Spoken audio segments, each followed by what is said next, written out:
Okay, so what I want to do is go over a brief summary of Chapter 5 about normal probability fields. And so the difference moving from Chapter 4 to Chapter 5 is that in Chapter 4 and previous chapters, we've talked about what are typically discrete probability fields.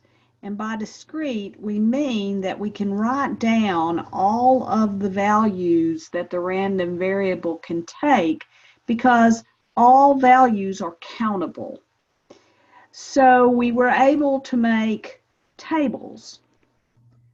And you recall that, for example, I think I did the example of number of TVs and their probability, and I was able to make a table that reasonably could be expected to cover all possibilities of the number of TVs that one can have, because you don't have 1.5 TVs. This is a discrete value.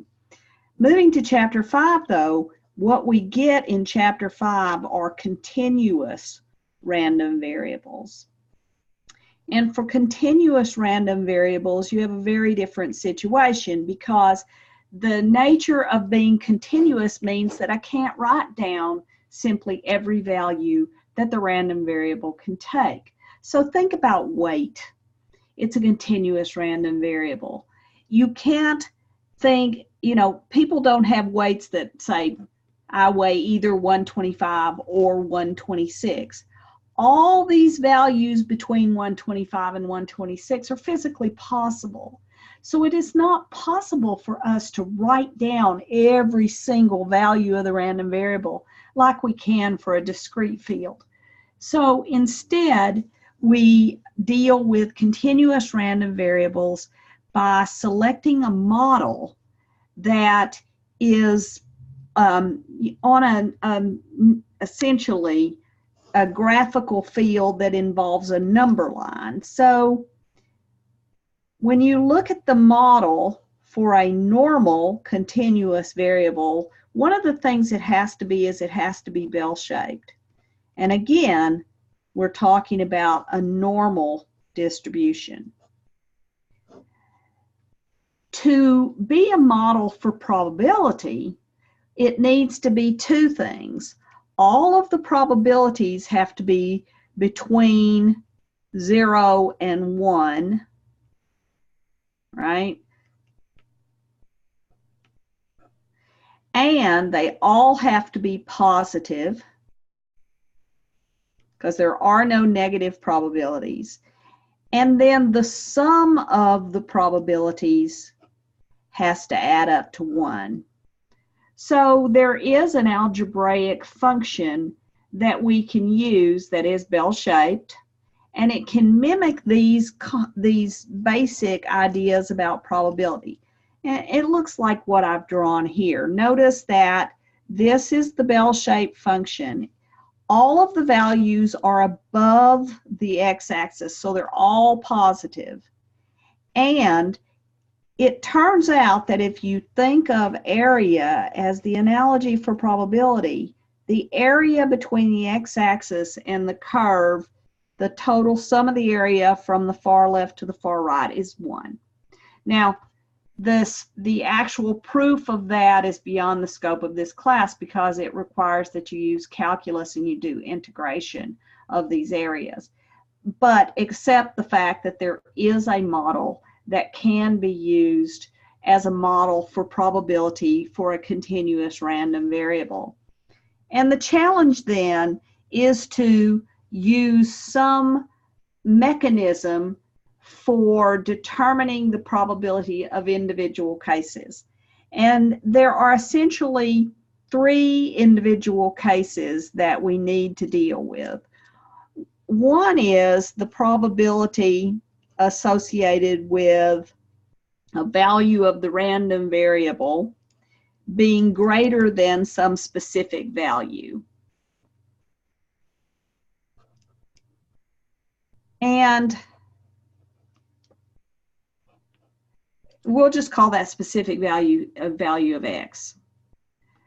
So if I were to draw that on my little model here. Sorry for the erasing.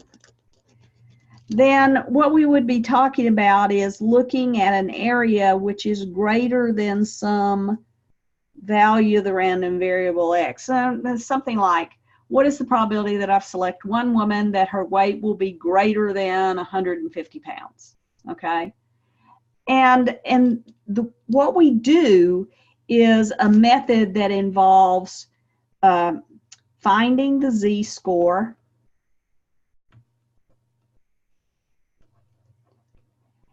and then if you're doing it the old-fashioned way, you would actually be using a table to determine the area. Now, your textbook does go into examples of doing this kind of problem, and I'm not going to repeat that because in general you're not going to be using the old-fashioned method of finding z-scores and determining the area by looking on a table. But there are 3 different videos in the course content for Unit 3 that literally do that whole method front to bottom. Okay, so one of those videos is for probabilities greater than, one of them is for probabilities, if I could spell it quickly, less than a specific value of the random variable, and the other is for probabilities that are between 2 values of the random variable.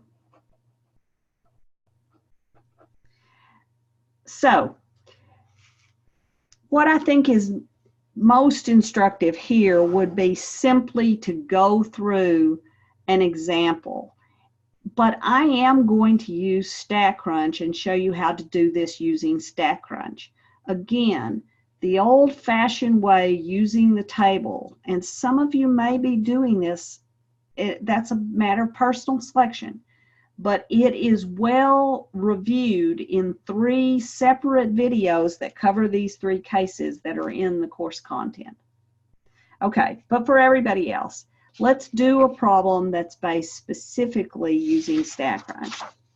And I'll just go ahead and say, okay, so let's say that we know that women's heights are normally distributed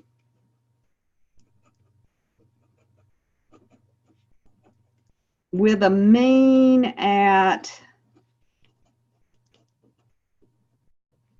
62.4 inches and a standard deviation of 2.1 inches.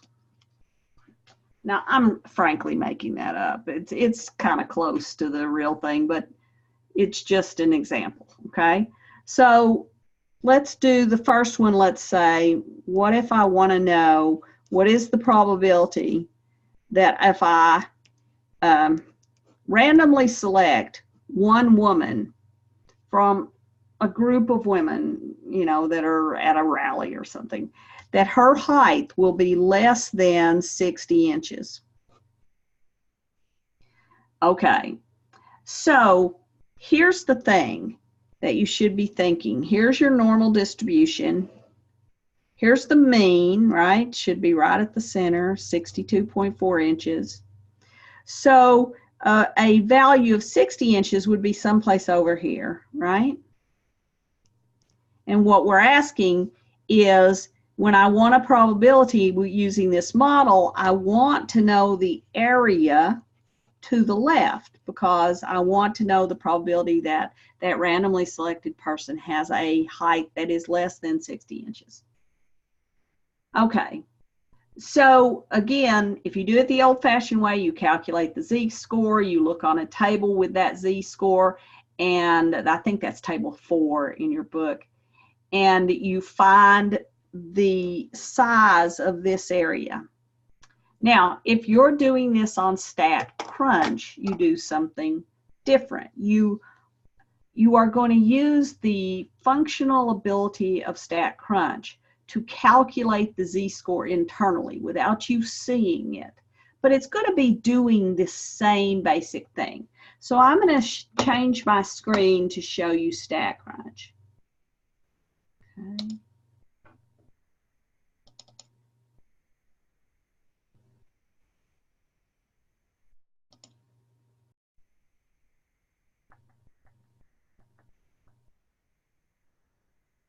Okay, so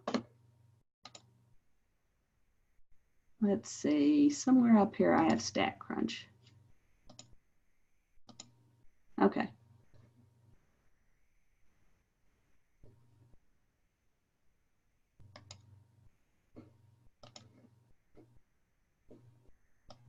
Now why it's giving me all these other windows. All right. It is not sharing what I want it to share here.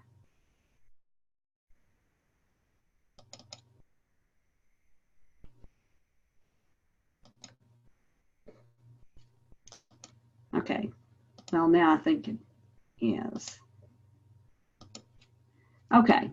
So I'm going to go to Stat and enter the calculators and go down to the normal calculator. Okay, so when I do that, I get this little window. And what I'm going to do is I'm going to put in our known mean at 62.4. I'm going to put in our known standard deviation at 2.1. And then I'm going to put in the probability I want to find. So it's the probability that X is less than 60. And then all I have to do is hit compute.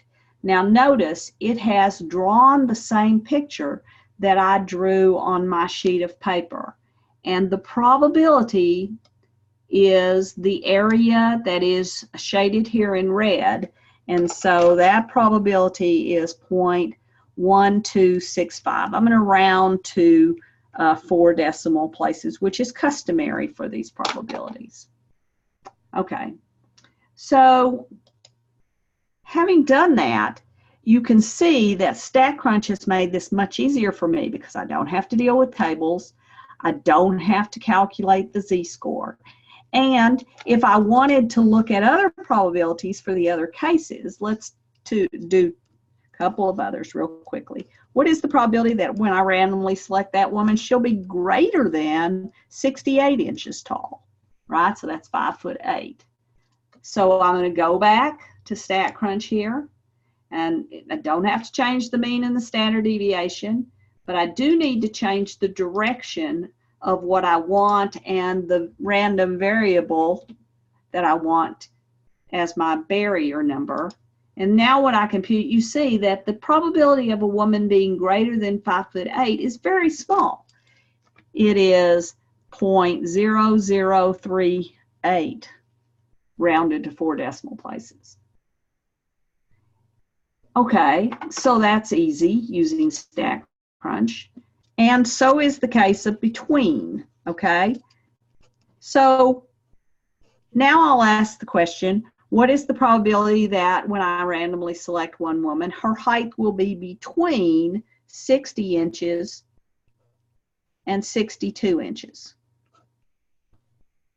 Okay? So to do a between on StatCrunch, I have to go up here to the top and choose between rather than standard. Again, the mean and the standard deviation don't change, but now I need to put in both endpoints. So 60 was my left side, 62 is my right side, and when I compute, again, it has shown me the correct picture that I'm computing a probability between 60 and 62, and that is 0.2979.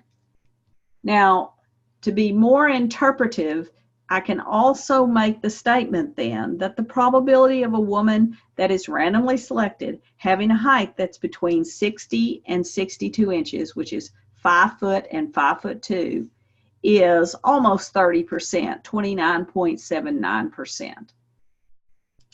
Okay? Now, that is the first section or two in chapter 5. It is relatively easy to do. Okay? The next section is perhaps somewhat more difficult to do. For most people, they find it more difficult, especially if they're doing it the old-fashioned way. And that basically is reversing the process, and it's asking the question of what value of the random variable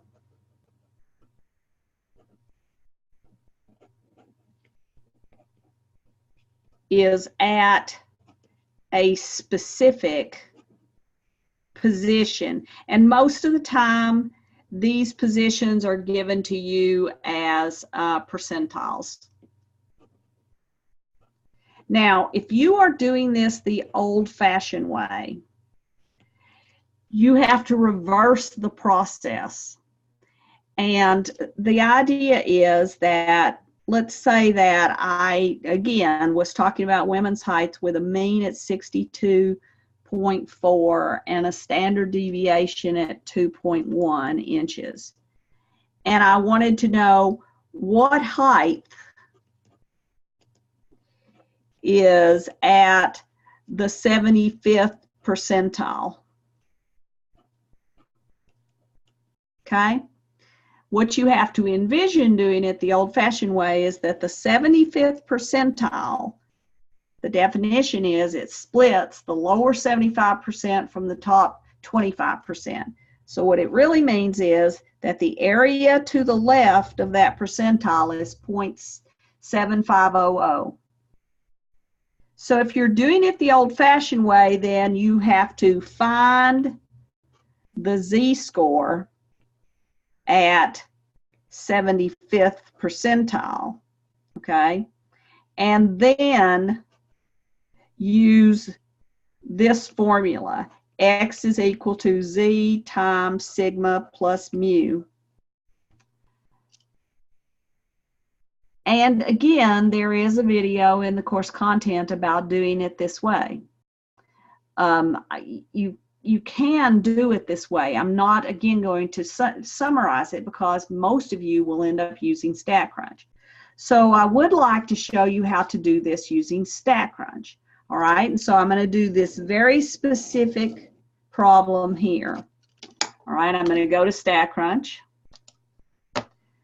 Again, I've got the same calculator, but I need to go back to the standard window. I don't have to change the mean and the standard deviation. But what I do need to do is define the probability as 0.7500.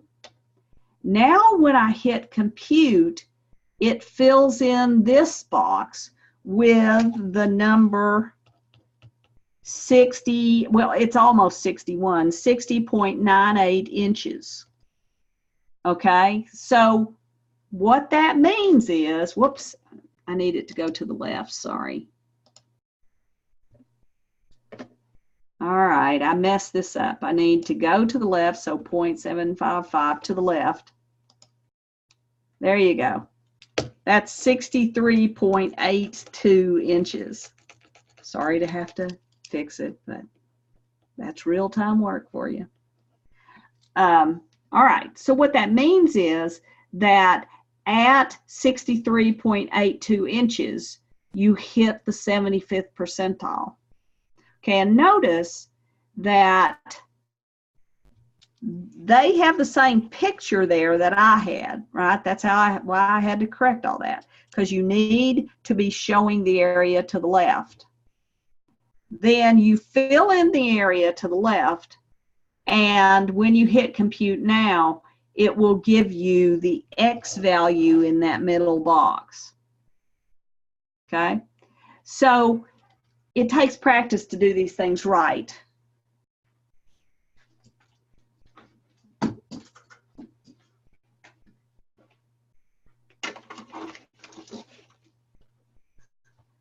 And you'll just have to practice it. I can't, substitute for that.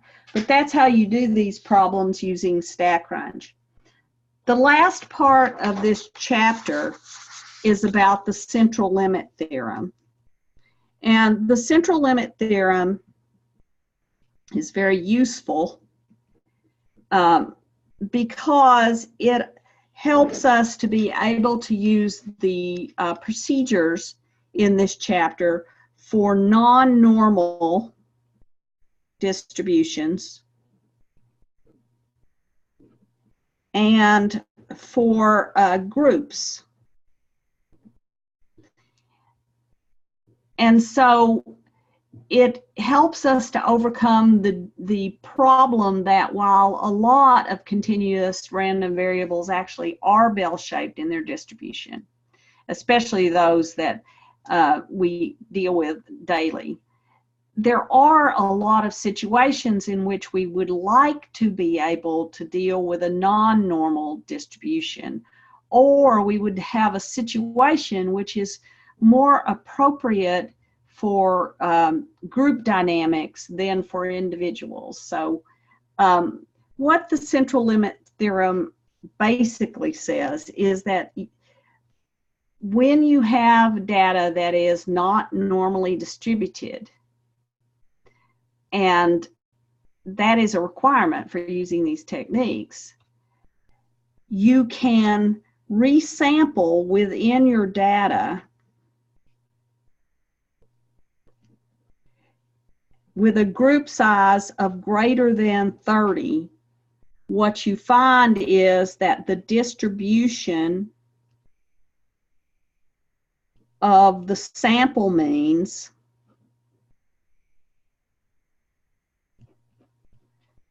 will take a normal distribution. And I know that that's kind of just hogwash. That's just so much yada, yada, yada. But from a practical point of view, what it really means is that if you go inside a non-normal distribution and you start taking samples of greater than 30, and for each sample, so you get 30 numbers, right? And you go in there and you find out what the X bar for that 30 numbers is. Then you go in and you take another sample and you find out what its sample mean is. When you get enough of those samples, the distribution of those sample means will be normal. And that means that we can actually go and use the techniques of this chapter. Now, you find that the mean of the sample means is actually equal to the mean of the underlying population. So you don't have to make any kind of procedural change to the value of the mean. However, when you look at what happens with the standard deviation with the sample means, you find that it is changed. It is equal to the standard deviation of the underlying population divided by the square root of the size of the sample. And so by using, and incidentally, this thing is called the standard error. By using these two values inside StatCrunch for any problem that either is a problem where the underlying distribution was not normal, or a problem where I need to deal with a group, I can use these two values for the mean and the standard deviation and still use the same procedure. I can use the same functional area of StatCrunch. So let me actually show you an example. So think about this problem. If I have let's say a gondola at a ski area, right? And that gondola typically would hold 6 skiers, but it has a weight limit, right, of say 1,500 pounds. Okay, and if I exceed that weight limit, then what will happen is that the gondola will stop operating properly, or it will become dangerous. So that's not really a problem for the average group of 6 skiers. But if 6 great big men decide to all go up on the gondola together, that becomes more of a problem. And do you see that it's a group problem because it doesn't matter what any individual person in that group of 6 men's weight is. It matters what the mean weight of the 6 of them together is. Okay, so it's what you call, a dynamic issue of a group instead of an individual. So I could still do that. I could still find out what is the probability that the mean weight of this group of men is greater than 1,500 pounds, okay? So let's say that I know that the mean weight of men is 185.1 pounds with a standard deviation of 15 pounds. Again, I'm making these figures up, but they're relatively close. If I have a group of 6 men get on the gondola, what is the chance that they'll exceed the weight limit of the gondola? Okay, so this is the kind of problem that I can only do here if I know that men's weights are normally distributed. Why? Because my group size is so small. It's not over 30, okay? So I must know that men's weights are normally distributed in order to use the techniques of this chapter to solve this problem. Okay, so assuming that, though, that this is a normal distribution of weights, I can solve this problem. So I need a mean of the sample means, but that's still the same. But now my standard deviation for this group is going to be the standard deviation of the underlying population divided by the square root of the sample size. So just doing that quickly on my calculator, that is 15 divided by the square root of 6.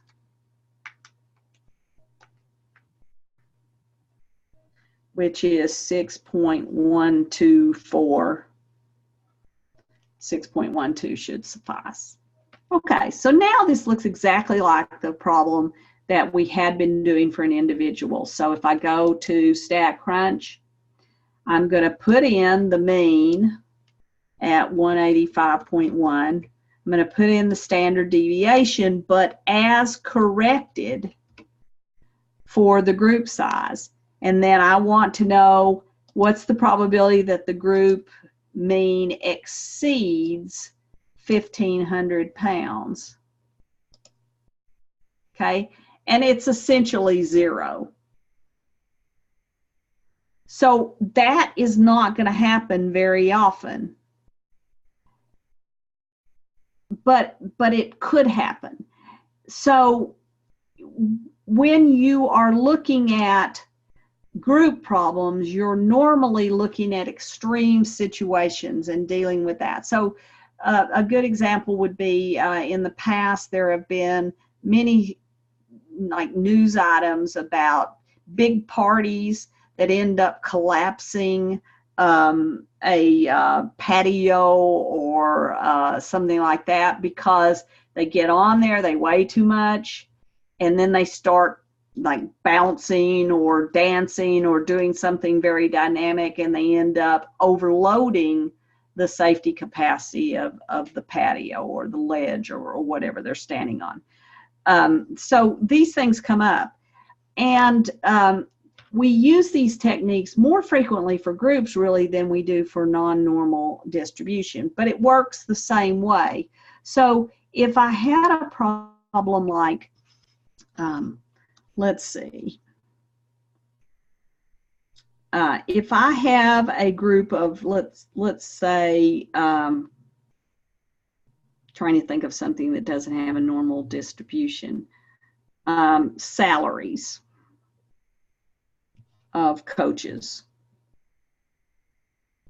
in the NCAA. Now, this is very, very non-normal, okay? Because in fact, most coaches have lower salaries, but a few have extreme salaries, right? So you have the bulk of coaches down here, you know, they coach for small colleges or universities. And then you have, you know, some people that are making big salaries up here that coach for UCLA or USC or something like that. And so it's a very skewed distribution. But we could still ask a question like, what's the probability that if I get 50 NCAA coaches together, they would have a mean salary that's greater than, say, you know, $1 billion. Doesn't really matter what figure I choose here. I could do that, you know, I mean, obviously, let's change that to 1 million. But, you know, this is just a made up example. But what I'm saying is, in this case, the size of the group does have to exceed 30 because the underlying distribution is not normal. So we couldn't use the techniques of this chapter unless one or the other of these two things is true. Either the size of the sample is greater than 30 when we're dealing with an underlying population that is not normal. In this case, it's skewed, or we can deal with a group size smaller than 30 if the underlying population is normally distributed. So, I mean, I hope this little review has helped you guys. I will tell you that the only thing that will really make you understand how to do this easily is to practice it. So please try to do a lot of problems, and I hope that you're doing the work in my stat lab because that will give you a lot of practice on doing these problems.